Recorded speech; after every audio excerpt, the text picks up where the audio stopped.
All right. Well, welcome, Elliot. It's good seeing you get out and talk to you. I think about 2 years or so last time we chatted together. But I assume you're still over in the UK. Is that correct? Yeah, that's correct. Yeah. And first of all, thank you for doing this. I want to first say that we certainly appreciate it. I know that folks in the chat will be excited to get some of the information and probably will have some questions that we can hopefully relay to you. For those that are not familiar with who you are, what your background is, would you mind sharing that with us? Yeah, of course. So my name's Elliot. I am a nutritionist. I'm based in the UK. I work with a wide variety of people. I primarily work virtually these days with all the craziness going on, but I was moving towards that anyway. And I'd say I predominantly make use of animal-based diets, but I try to help people identify why that might not be working with them. So I get a lot of people who come to me and they might have tried, say, keto or paleo or carnivore, but they might get some side effects or they might not be seeing the kind of the benefits that others see often. So we try to kind of hack that in various ways, and sometimes it merits further investigation. Sometimes it's just kind of thinking outside the box sometimes. Yeah, and that's I think that's a fair assessment. I think, like I said, as much as I'm a proponent of this, and I've seen tremendous amounts of healing, I do think some people have additional issues maybe that are outside of diet or different dietary strategies that might improve them further. It's interesting. We had a conversation yesterday with Gabor Drosy, and I think one of the things that it seems like that, I don't believe that meat is inherently toxic or problematic or pathologic in any way.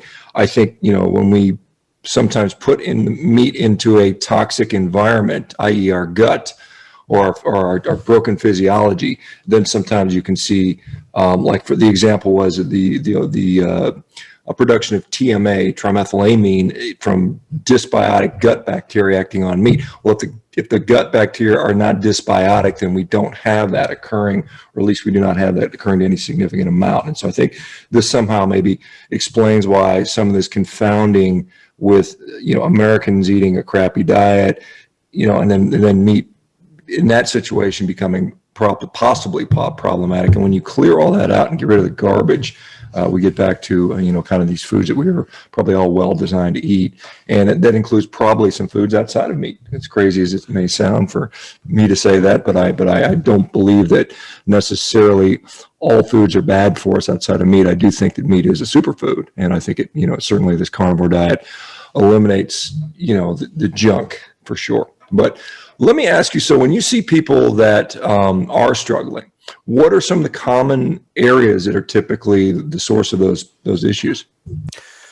Yeah, well, interesting you say about gut dysbiosis, right? So I get quite a lot of people who have a very severe form of dysbiosis. It's referred to as hydrogen sulfide dominant SIBO, right? So they might have a particular composition of microbes which are present in the upper small intestine. This is usually referred to as small intestinal bacterial overgrowth. And on an ordinary standard test, this might be showing up as elevated hydrogen, elevated methane. But in a certain kind of section of that population, you have people who do this test, they come back flatline, but they have all of the symptoms of digestive issues, upper GI issues. So that might be bloating, it might be constipation, diarrhea, but also excessive flatulence, etc. Now, there are certain people in this community who have an overabundance, it seems, of bugs which are referred to as sulfate reducing bacteria. Now, these particular bugs, what they tend to do is they can make use of dietary sulfur compounds. This is predominantly I see it most often with the sulfur type vegetables, but there are a very small amount of people, and these are really difficult to deal with. They can't even eat meat because the cysteine and the methionine, for whatever reason, it's fermenting, and you're getting excess of this gas which smells like rotten egg.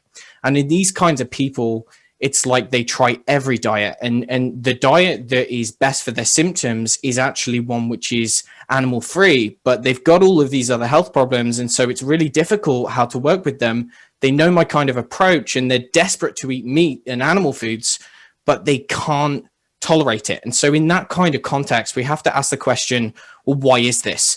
And in some cases, it's just a simple molybdenum deficiency, right? It can be that they're generating lots of sulfite in the gut. They can't clear that. And so you're ending up with elevated generation of hydrogen sulfide. And in some cases, it is a genuine dysbiosis, and it needs to be addressed either through a medical doctor using specific types of antibiotics, or using, I often use botanical herbs, like antimicrobial herbs. And in that kind of context, along with the right kind of probiotics, after a month or two of treatment, then they can get to a point where they can actually tolerate meat. This is not, like, in response to your question, this is not the most common thing that I see.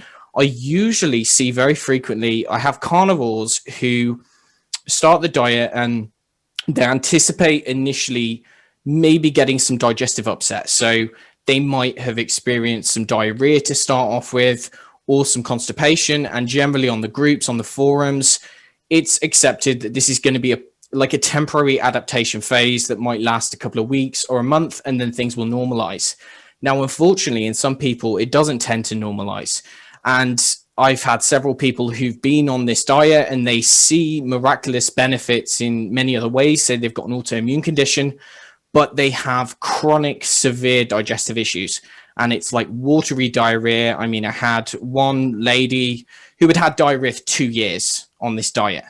And so any diet, I think if a diet is going to cause diarrhea for 2 years, in terms of electrolyte loss and all of the potential issues that could come with that, and also just it being a burden for your, just your day-to-day life, you're scared of having to run to the toilet every day. It's not a good position to be in. So in that kind of context, and I did a video on this. So I've had a bunch of people who have come to me specifically for this reason, addressing diarrhea on a carnivore diet. And so going through the history, I did a bit of research into this because many of the people who'd come to me, they'd already tried many of the general recommendations, whether it be like play around with electrolytes, or that they would try some bile acids or some digestive enzymes. Usually bile acid supplementation makes these people worse.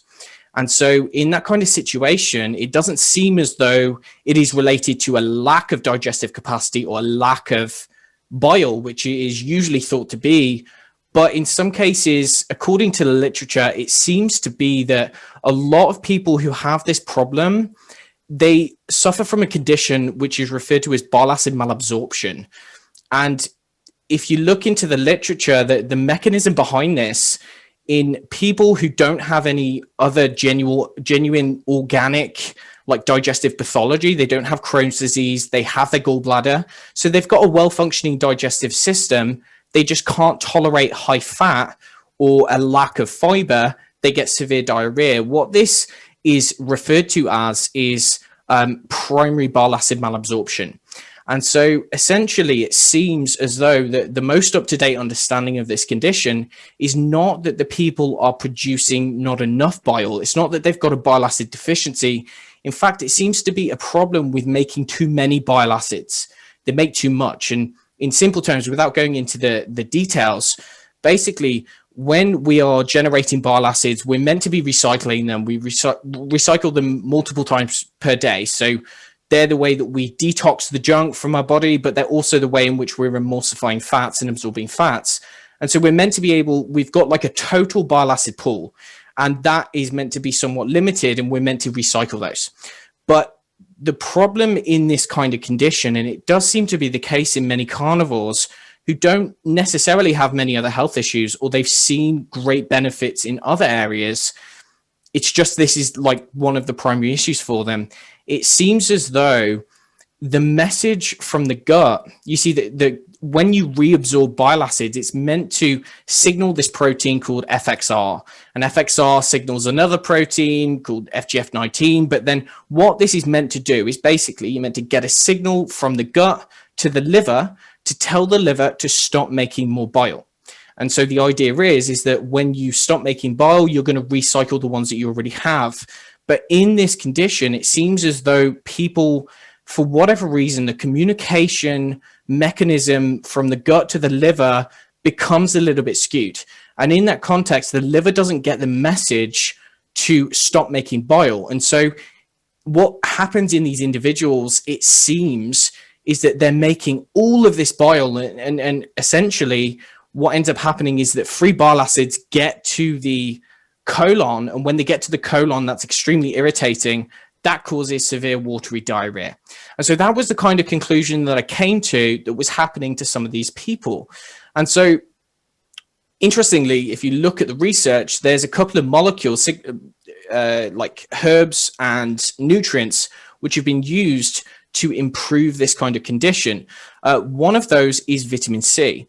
So in getting more of these people, I did some experimentation and I got them taking very high doses of vitamin C. High doses in relation to the dietary recommended intake.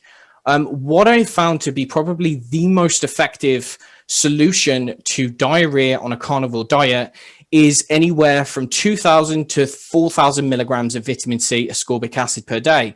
Now, generally, in about 50% of people who do suffer from this issue, you will find that, or what I found is that within 24 hours, the vitamin C will disappear. The diarrhea will disappear.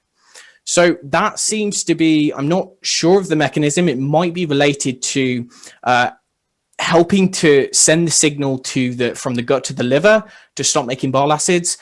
Vitamin C also tends to have, or it seems to have, quite a protective effect for the gut lining and for the digestive organs as a whole. And so whatever is going on, I'm not entirely sure, but what I do know is that vitamin C does tend to work very well for people who have this chronic diarrhea and who cannot fix it. There's also a couple of other things which I found which also work on this axis and seem to work very well, at least in certain people. One of those is milk thistle. So if someone does find that they have chronic diarrhea and they have tried bile acids and it doesn't work, milk thistle in quite high dose, so 3 grams per day, that is generally quite effective as well. In other people, the people who don't respond to vitamin C, the people who don't respond to milk thistle, I find that some kind of fiber, some kind of dietary fiber supplementation, whether that be, I don't know, whether we're looking at kind of flaxseed, ground flaxseed, something like that, if that tends to help initially, then it's a pretty good indication that they do have a bile acid malabsorption issue going on. And we're not entirely sure how we're going to address that, but we need to work on that. Another thing which I usually use for carnivores who have severe diarrhea and they can't fix it is going for the oxalate containing foods. So in about 30 to 40% of people, this is going to address the diarrhea within a day or two, and very severe diarrhea at that. So what I would usually get people to do is do an experiment, have 2 to 3 pieces of dark chocolate and maybe a handful of almonds or a cup of green tea.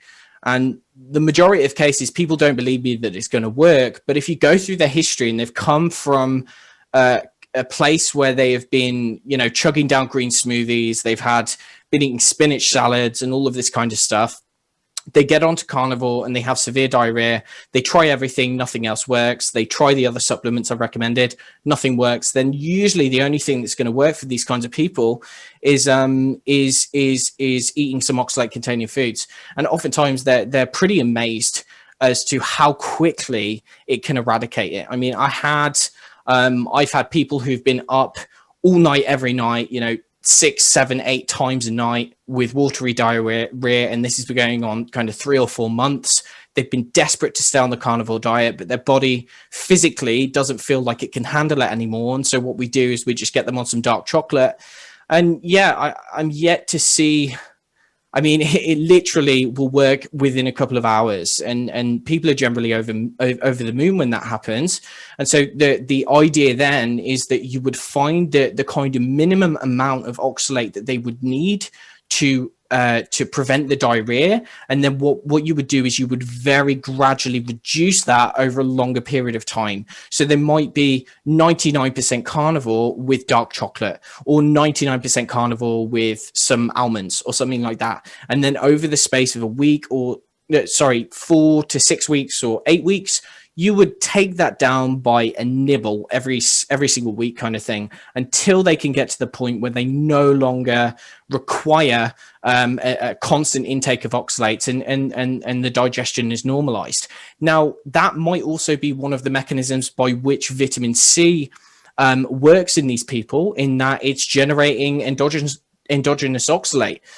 That being said, there are also a certain kind of population of people who I tried them the other way around. They present with chronic diarrhea. They have the history of oxalates, but they eat loads of oxalate containing foods. It has no effect on their diarrhea. But then we try the vitamin C, and that works for some reason. So I'm not entirely sure, but yeah, there's a couple of different hacks which are not all that common, but which I found are remarkably effective for the diarrhea issue anyway.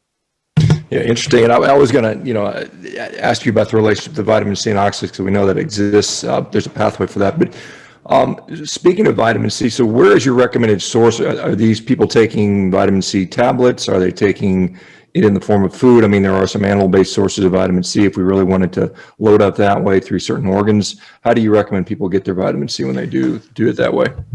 Yeah, so I would generally just use the pure ascorbic acid. So that would be just powdered, the cheap stuff that you can get, and that seems to be the most effective. And that's also generally, I mean, I'm not fussy when it comes to sources of vitamin C. I don't personally believe that you need all the bioflavonoids and things. I think that the majority of people on a carnivore diet, they seem to do well. They don't have the signs of over vitamin C deficiency. And oftentimes I think that they can get it from enough that they need from food. That being said, on the topic of vitamin C, I do have, on a regular basis, I have people who present with, they might have gone through a stressful time, or they might have had a round of antibiotics or something. And then all of a sudden, the carnivore diet, they're starting to get corkscrew hairs, they're starting to get dry skin, bleeding gums, histamine intolerance. And in that case, I mean, we've tried food sources of vitamin C. Rose hips tea, for instance, is remarkably high. Lemon juice, organs, so kind of raw liver, etc. And sometimes that's not, it doesn't seem to work to eradicate the classical signs of kind of vitamin C deficiency. And sometimes the only thing which I found to work is ascorbic acid, and that being at quite a high dose as well. So anywhere from kind of 1,000 to 4,000 milligrams per day. And that might only be for a couple of weeks, but it certainly, it seems to be more effective than the food sources when you've got someone who's gone so far in that direction, kind of thing. Okay, outside of the digestive stuff, because certainly, I've certainly seen people with that, and I think when your point, bile acid malabsorption, or BAM, the acronym for that was kind of an interesting acronym, but is not typically that common, and many people do get better with just limiting how much fat they take in at one time, and partitioning it out differently. What other sort of things are you seeing that you've been able to help with? I know some people talk about cramping, which is not uncommon. We see some people maybe they'll have a rash. Ketogen, we know with the ketogenic diet, there's a keto rash that many people are familiar with. What other kind of things are you seeing? So I generally work with the majority of the people that I work with. They already have kind of long-standing health issues, right? So they might be the type of person who was diagnosed with chronic fatigue syndrome 10, 15 years ago. They got chronic Lyme disease, or they have fibromyalgia, or one of these kind of multi-system complex illnesses that doesn't usually just respond to diet, right? No matter what kind of diet they're on. So you might get some improvement in symptoms, say on an animal-based or a ketogenic diet, but some symptoms might get worse. And their issue does never seem to be fixed by any diet that they try, no matter how long they do it. So I guess that my kind of population of patients is a little bit biased towards that area. But what I often see in many cases is I work with a lot of people who get in contact with me because of neurological issues. So they might have started developing neurological issues, whether it be tingling, numbness, pain, dizziness, vertigo, ataxia, these kind of symptoms. They may have developed those before changing their diet. So they may have been on a high carbohydrate standard American diet for a long period of time before changing their diet. They might have developed these symptoms, and then they would go on to, say, a carnivore diet, right? And they would find that many of those symptoms do improve, but they can never quite get to where they want to be. Or for instance, they have got multiple other issues which have been addressed, say autoimmune issues which have been addressed, but there are still some lingering issues which aren't addressed, say 18 months onto the diet, for instance, which they were hoping that it would be, and that it would be in most people. So fatigue or even insomnia. And so in a lot of these people, what I find, I think probably the main reason why they get in contact with me is because they respond remarkably well to thiamine, vitamin B1. And I in the past year or so, I've kind of done a deep dive and done a lot of videos and articles and things on the clinical utility of B1. And it seems as though the primary presenting symptoms of this, and I do see this in some carnivores as well, is that when a carnivore diet primarily is going to be providing a good amount of B1. So you're getting B1 in liver, you're getting thiamine in beef, in lamb, in pork, very high in pork. But what it seems as though is that when people develop these kind of long-term deficiencies on previous diets, then it seems as though the way that their cells handle nutrients in some way, or their metabolism changes. And it's very difficult to bring them back despite changing their diet. It's very difficult to get them back to 100% purely with the diet alone. And these are the kinds of people who may have been diagnosed with fibromyalgia, for instance, so chronic regional pain disorder. They have muscle pain, skin pain. They might have muscular kind of twitching and other kind of neurological symptoms, as in paresthesias and dizziness, as I said previously. And so what I find is the amount that we get through the diet is not enough to bring them back. And so I find that using high doses of B1, particularly if someone is a coffee drinker or had a long history of consuming refined carbohydrates, I use high dose B1 in many people, particularly those following the carnivore diet. And again, I see pretty remarkable results. In the literature, there's a couple of case reports using this nutrient in pharmacological doses for fibromyalgia and other neurological conditions. And the researchers theorize that what is happening is that using these very high doses of B1, it's not simply addressing a deficiency. In fact, oftentimes these people get enough through the diet anyway. But in fact, what it's doing is it's stimulating metabolism, it's stimulating enzymes in a pharmacological way that cannot be achieved through dietary levels. And through doing that, it's almost restoring metabolism. And so there's some pretty astonishing case studies looking at the effect of B1 on Parkinson's, for instance, and using 4,000 milligrams, which is basically 4,000 times the amount that you would ever be able to get through the diet or the recommended daily intake, and achieving almost clinical remission and maintaining clinical remission until those individuals stop using thiamine again. Similar for multiple sclerosis, similar for fibromyalgia. And it seems as though, I mean, I don't want to go too much off topic, but it's particularly pertinent because I do find that many people with these kind of neurological conditions do benefit. There was a neurologist, his name was Antonio Constantini. He's passed away now, but he was the one who was running many of these studies. And what he did several studies on fibromyalgia, 3 case reports really. And in these case reports, what they were doing was they were using kind of graded doses. Okay, so they were using, for instance, they'd use 500 milligrams, then go up to 1,000 milligrams, 1,500, 1,800.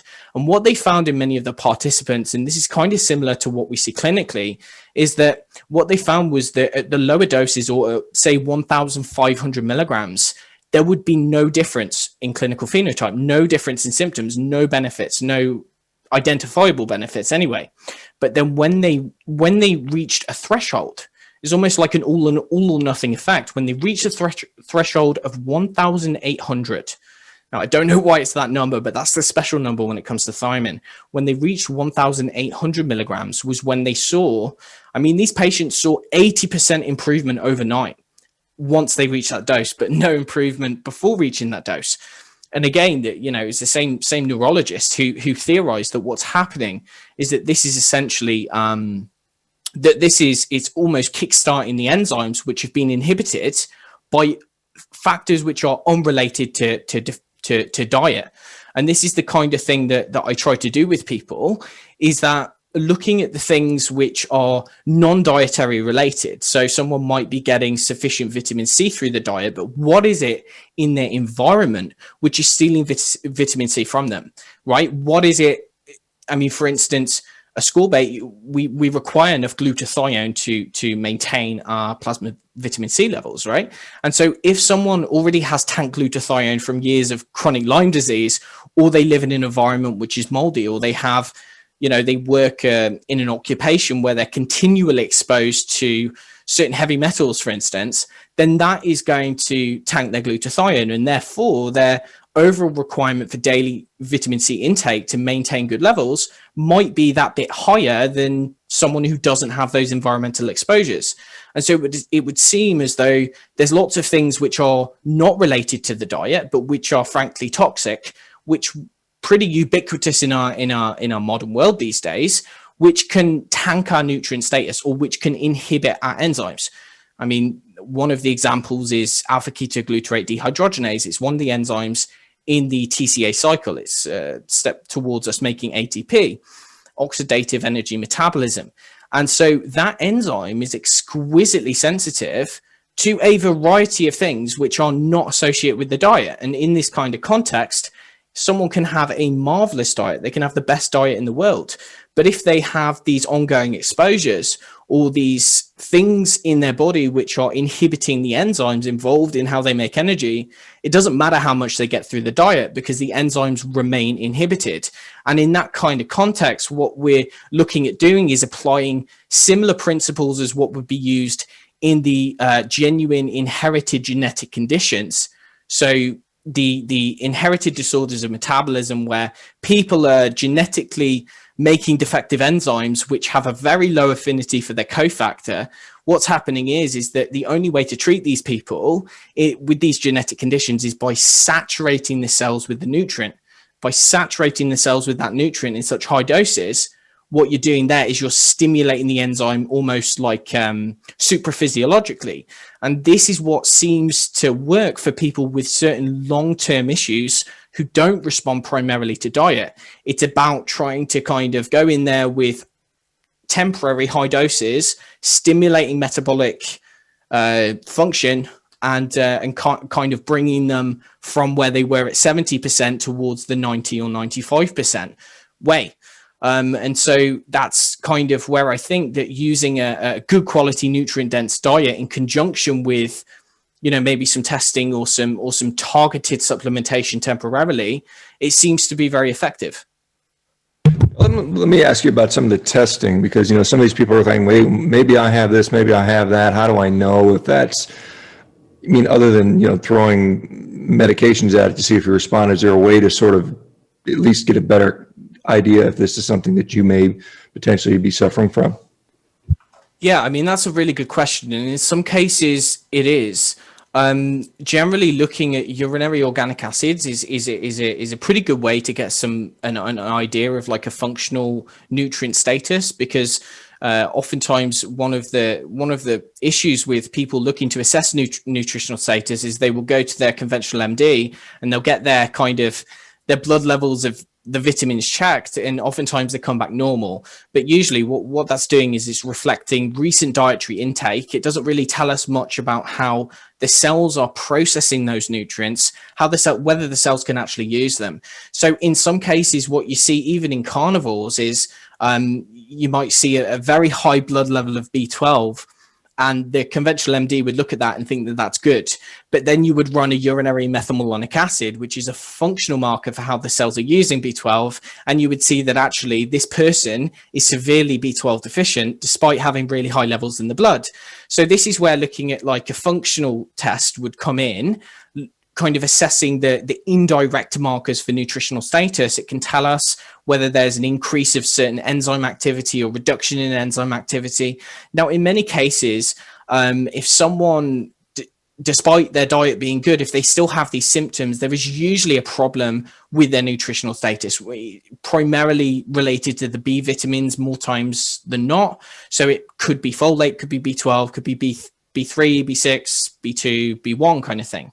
When it comes to assessing whether someone is going to be, let's say, compatible with orthomolecular therapy or high-dose nutritional therapy, testing, there's a bit of a gray area here, right? And this is because if we look at how cells use nutrients and how different areas of the body generate energy, what we can often have in the research is fairly clear that we can have focal deficiencies. So we can have what is referred to as like a functional deficiency of a nutrient in a specific area of the brain, when other areas of the brain are not suffering from that same kind of issue with energy metabolism.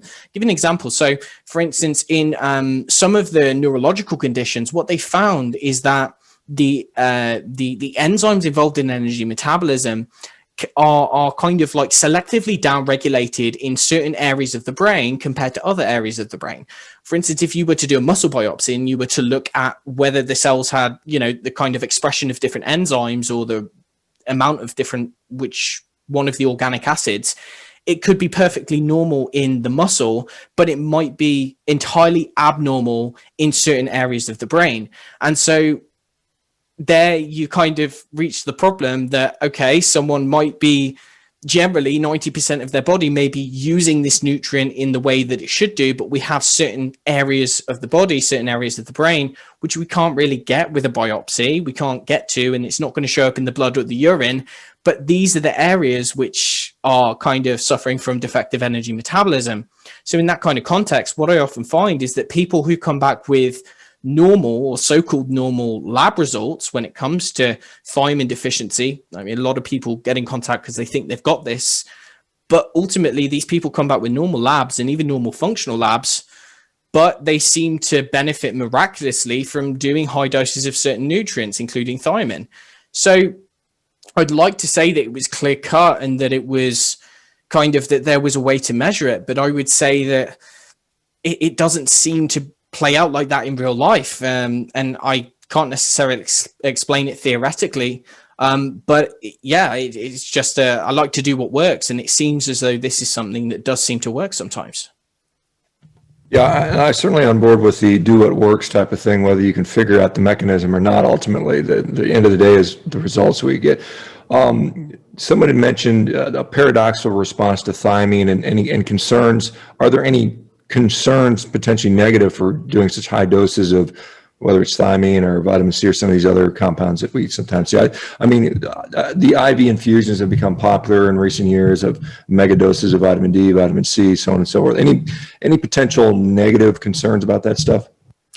Yeah, so the good thing about most of the B vitamins is that they're water soluble and they generally are non-toxic. Okay, so if we look specifically at vitamin C, there are some potential negative side effects of that. We know that vitamin C can be a precursor, can be oxidized to generate oxalate.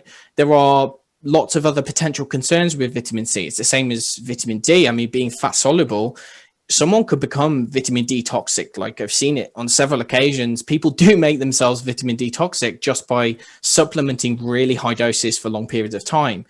And so there are like major concerns with some of the vitamins. But when we look at some of the other B vitamins in particular, they are remarkably non-toxic. And so thiamine is one of those.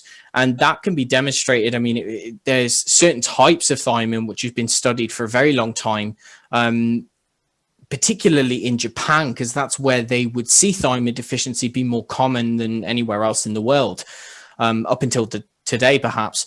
But what they've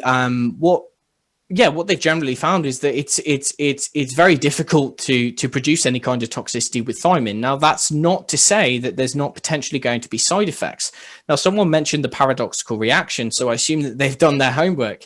But essentially, the pioneer of this kind of therapy, his name's Derek Lonsdale. I believe he's in his mid-90s, and he's still publishing scientific papers in some of the big journal articles, even up to this day. He studied with the Japanese, and he was really the first to bring it to the Western population. And he was using it in children with autism, neurodevelopmental delay, and other dysautonomias or neurological conditions. And what he found was that, and this has been characterized in the Japanese literature as well, it's just not very well understood, is that it's based on this concept, which is kind of like, it seems to be somewhat of a natural law, at least in many areas of alternative health, is that someone would need to get worse temporarily before they got better. And so he coined this the paradoxical reaction. And so one of the ways in which many people can actually assess whether high doses of thiamine or pharmacological doses of thiamine will be beneficial for them is if it starts to make them feel temporarily worse whilst they start it. And so what you often see is that if someone's problems are caused by a deficiency, or let's say a functional or mishandling of thiamine, functional deficiency, then what you will often see is that the symptoms which are caused by that, the symptoms which are associated with that will generally tend to get worse within the first 1 or 2 weeks before that person responds to this kind of therapy. So let's say, for instance, that someone already suffers from chronic fatigue syndrome. They might have muscle wasting, they might have sleep apnea, they might have electrolyte imbalances or tachycardia or some kind of arrhythmia, or they might just have brain fog.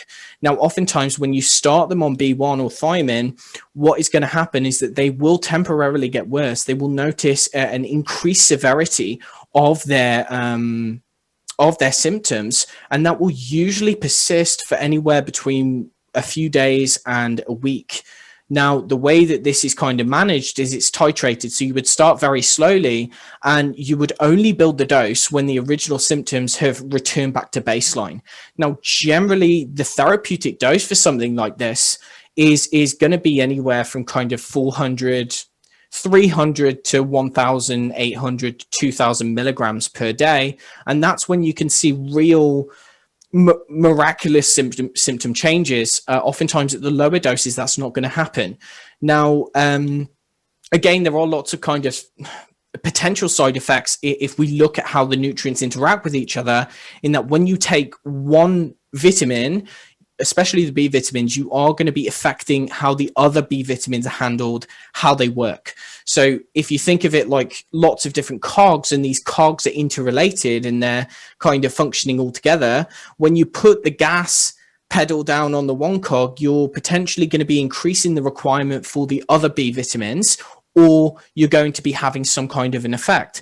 So generally, the way that Lonsdale characterized this was that one should always give a spectrum of B vitamins in conjunction if you're doing with any kind of high dose B vitamin therapy. But oftentimes what ends up happening is that upon repeated blood work, for instance, you will find that there's an induced deficiency of something else, or that the way that he would phrase it is that a deficiency becomes unmasked. And so it seems as though when you're kind of, you're pushing the gas down on one process, you're increasing the requirement for other things, and that needs to be continually monitored. But I tell you what, I'm never fails to amaze me, and this is something again that I see fairly frequently on carnivore diets, is chronic constipation. These people who require a very high consistent kind of intake of fiber to go to the toilet on a regular basis. And the way that you can kind of assess whether this person would respond to thiamine or not, and I've seen this very frequently now, is that if there is any kind of like a GI paralysis, okay, so we're looking at upper GI, the stomach, the esophagus. So if we have any issues with acid reflux, with upper GI bloating, with burping, if we have any issues of even when someone's eating no fiber, they're still getting bloated, like this is a sign that whatever's going on, they've got some serious motility issues. If we look at what's controlling motility, you know, most practitioners, I mean, I went through 2 of the big functional medicine training programs in the US, and the only focus that they look at is on the gut. So you either give probiotics or you give some kind of antimicrobials. But if we look at what controls the gut, what controls the production of stomach acid, what controls the production of digestive enzymes, what controls the production of GI motility is the nervous system, primarily the parasympathetic nervous system. And in these people, oftentimes what you find is that not only do they have low stomach acid, so they require stomach acid pills constantly, they also need pancreatic enzymes because they can't make their own enzymes, or they can't generate enough bile, and then they need to take a laxative. So they've got all of this stuff going on with the GI system, but it's not just slow motility. It's like their gastrointestinal system just cannot generate the kind of products that it needs to properly digest food. Sometimes this normalizes, but other times it seems to be related to an underlying autonomic nervous system dysfunction, and that the messages are not getting from the brain down through the vagus nerve to innervate all of those upper GI organs. And so everything just shuts down. And in this kind of context, this is going to be the prime example of someone who is very likely going to respond remarkably to thiamine. And so usually within kind of, you know, a week, couple of weeks, 2 weeks, 3 weeks, you will find that they no longer require stomach acid, that oftentimes they no longer require any digestive support, and they start going to the toilet every single day. And so again, it's not all that common if we look at the amount of people who can just change their diet and really they find that that they adapt eventually. It's just for some of the people who really try really hard and they just can't manage to adapt, and they really want to see the benefits, and sometimes it just takes a little push in that direction, because it seems as though I mean in the literature there's this term which is referred to as malnutrition induced malnutrition, and what that means is that when you're low in one thing, that stops you from being able to absorb all the other things. And they say that in the context of thiamine, and that's because of this thiamine's role in kind of maintaining the parasympathetic nervous system, maintaining GI integrity, maintaining GI motility. When you lose thiamine, then you start to become low in all of the nutrients because you just can't absorb anything. And so, yeah, it's one of those things that I find it's like a temporary kind of solution to get them back to a point where their digestive system can handle food. Then they usually don't require kind of supplementation. Yeah, I mean, I think that's a very interesting concept, and I've talked about this, you know, the fact that, you know, we see peripheral neuropathy all the time. People are very familiar with carpal tunnel syndrome or diabetic peripheral neuropathy, and what's causing that. Is it something to do with perhaps the nerves being glycated and damaged and inflamed, versus is there some sort of nutritional deficiency on top of that or in addition to that? And so most people don't realize that the splanchnic nervous system, which is what you're kind of referring to, the gut nervous system, you know, and the vagus nerve is involved in this as well, is huge. I mean, we have a just tremendous number of nerve fibers that control our gut. And, you know, when those nerves do get compromised, either nutritionally or through damage from the food we're eating, it does. It's kind of like it's this vicious negative cycle that once your gut is damaged, you become more and more, you know, difficult to absorb things. What do you think? So, you know, we don't start out this way. You know, I mean, most children and babies don't have gut malabsorption issues and dysbiosis and that sort of stuff. Where do you think the problem is, and what are the things that sort of we can avoid to I mean, not everybody is going to go on a carnivore diet. I mean, I think that's pretty clear. Some people do. Some people find it's a very effective reset. But what are, in your view, what do you think the things are that are particularly noxious to our gastrointestinal system, so to speak?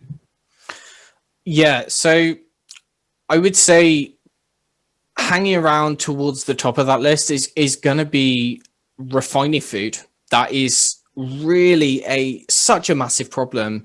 And that was demonstrated really in Japan, right? So ordinarily, I think that human beings have a pretty good metabolic flexibility, a capacity to deal with multiple different sources of fuel. And what comes with that is if they have good gut integrity, they do not have all of this gut dysbiosis and all of these other crazy things that go on.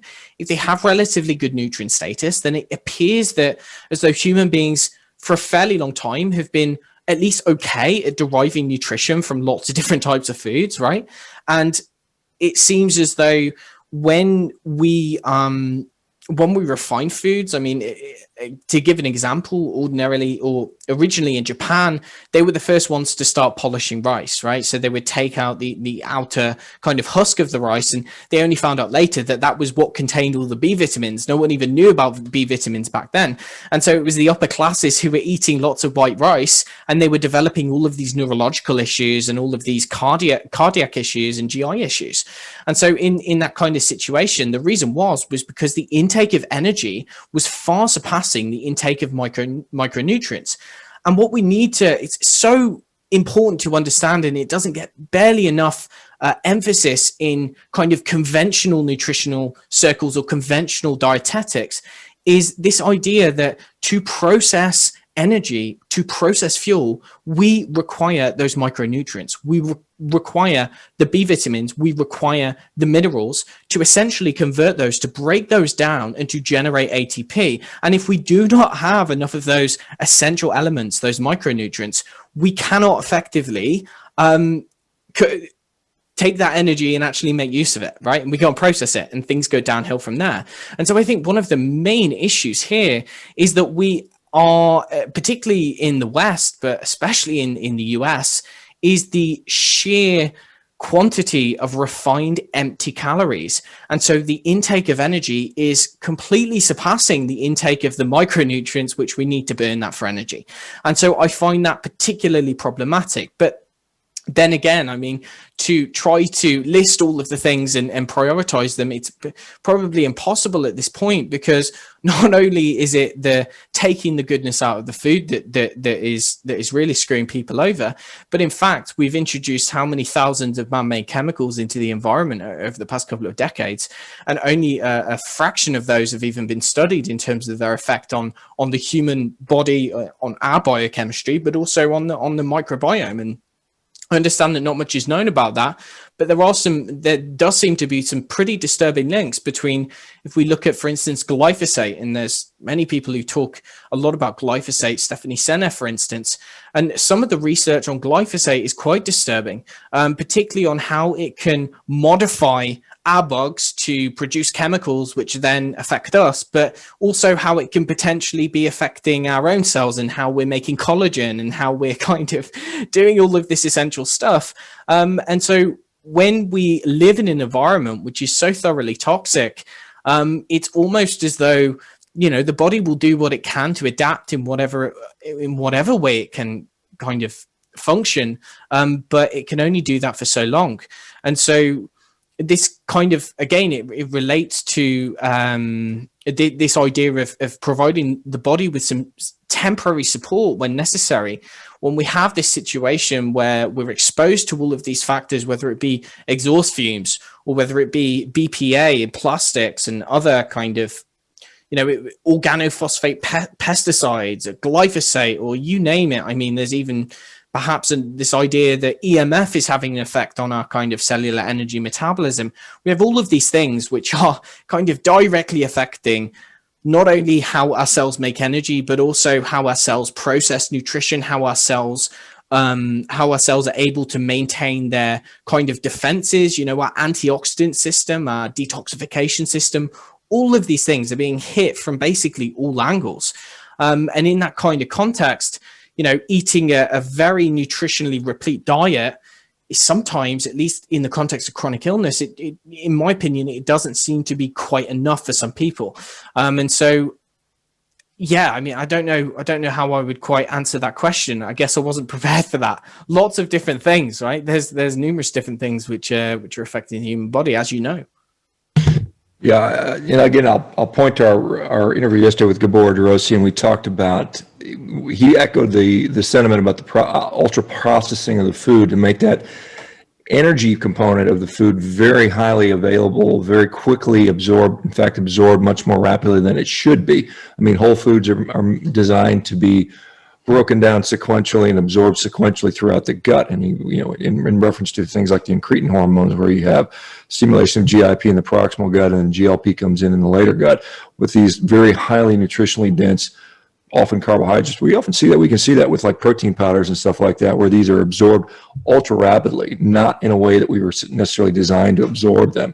And that imbalance causes problems with, among other things, glucose and insulin, physiology. But there's probably a lot more that we are still, yet to understand, and we'll come to understand down the road. But it just, it shows that, we clearly are not living in a way that was what we were designed to do, whether it's the food and many of the lifestyle factors, as you pointed out, all the different various chemicals and toxins which we're exposed to on a daily basis, which it seems like there's no realistic way to get away from that unless you go, live up into the mountains or the Andes or something like that. Perhaps you can escape for a while, but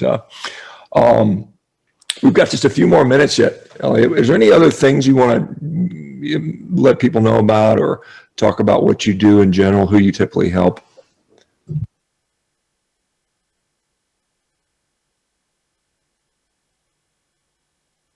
We got you muted again, looks like.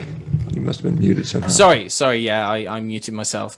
Right. So, yeah, come to think of it, I mean, there's a couple of other things that I see quite frequently in people who might be listening, and they might have tried carnivore, and they might have seen some benefits, but there's some people who develop strange skin issues, right? Strange skin issues on carnivore, particularly, and this seems pretty benign, in the big scheme of things. If they correct their rheumatoid arthritis, then some people might pass this off as minor, but it can be, quite significant for some people, is issues related to seborrheic dermatitis. So dandruff, severe dandruff, or severe dry, scaly, rashy skin on the face. And this is something which, again, is fairly common in people who go the very high fat route. So using more of, let's say, a paleo ketogenic, like a PKD diet, like they would practice over at Paleo Medicina, where they're doing kind of approximately 80 to 85% fat or something like that. And they are on very moderate protein. And so these people, what they're often doing is, this is what they often do. And for many individuals, they didn't have skin issues before they went on this kind of diet. And then all of a sudden they start developing weird scaly skin rashes, or like patches on their face that go sore and kind of inflamed. And again, it's kind of coming back to this concept, Shawn, this concept of providing so much energy, right? You're providing energy, the macronutrient being fat, protein not so much, but fat and carbohydrate primarily. And it applies to both of them. It's not just refined carbohydrate, it applies to refined fat. And I think that in some individuals, even when they eat very high animal fat that's not necessarily refined, they can still come across these issues where the amount of energy is not enough, or it far surpasses the amount of the micronutrients that they need to process that energy, right? Give you an example. To use energy for, to use fat to break it down for energy, we need carnitine, we need riboflavin, and in fact, the requirement that we have for riboflavin is almost directly proportional to the amount of fat that we eat. And what that means is the more fat that someone eats, the more riboflavin they require to process that fat. At the same time, if someone has lots of sunlight exposure, riboflavin is particularly susceptible to being degraded by sunlight. And so what I see quite frequently in the summertime is that someone is on a PKD diet. They might go out in the sun because they think that this is really healthy kind of thing. And I don't discount that whatsoever. But ultimately, what we might see is that they start developing symptoms of a riboflavin deficiency. Oftentimes, the lab tests do corroborate this. This is in this kind of idea. We were talking about carbohydrates. The more carbohydrates you burn, the more of the B vitamins you use, particularly thiamine. Well, it's the same as fat. And this is something that I think maybe doesn't get as much attention in the carnivore community, but again, can usually be addressed within a couple of days or a week with either trying to increase riboflavin status through the diet. Sometimes I just go for a supplement. I would just recommend 100 milligrams of riboflavin, and you would be surprised, 8 or 9 times out of 10, someone's skin issues on carnivore clear up within a very short period of time. And so I think what I would say is that we need to be mindful that we are getting as many micronutrients as possible and eating as much less refined and not junk carnivore diets as possible. So, if we're going to be eating kind of processed meats and things, we have to be aware that when you do processed meats and you have salamis and bacons and all this kind of stuff, that is affecting the nutrient status in some way. It's going to be negatively impacting some of the B vitamins and things. And that if people do find that they develop strange symptoms on carnivore, they might develop it may only be minor, it may be histamine reactions or something like that, then it doesn't necessarily mean that just because they're on a really nutrient dense diet that they're not nutritionally deficient in something. They may have just inadvertently induced a deficiency by going out drinking one night, a couple of nights, or drinking full cups of coffee every day, or eating too much fat compared to their riboflavin status. What I usually advise people to do is to try to test and don't guess. And if someone does have access to kind of comprehensive nutritional testing or some kind of nutritional testing, and they find that there's issues that they frequently come upon, whatever kind of diet that they follow, then oftentimes these things can be identified in a pretty straightforward manner and addressed fairly simply. And usually if we can get to the root of the problem and identify the cause, then they can maintain, the diet that they want to be following in a way that doesn't cause them like all of these horrible symptoms.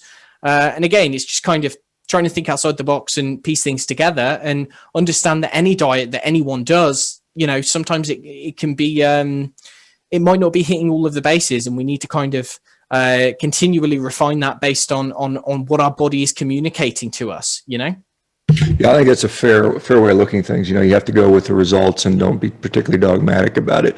Elliot, unfortunately, like I said, I've got another meeting here in 2 minutes. There's a lot more things. There's people that wanted to ask about lymph nodes and coffee and stuff like that. So maybe would you be willing to come back on down the road a little bit and we can continue this and delve into some more topics? Would that be fair? Yeah, of course. Yeah, that'd be excellent. Okay, wonderful. Well, Elliot, thank you for what you do. Keep up the good work, and it's good to see you again, and look forward to hearing from you down the road, okay?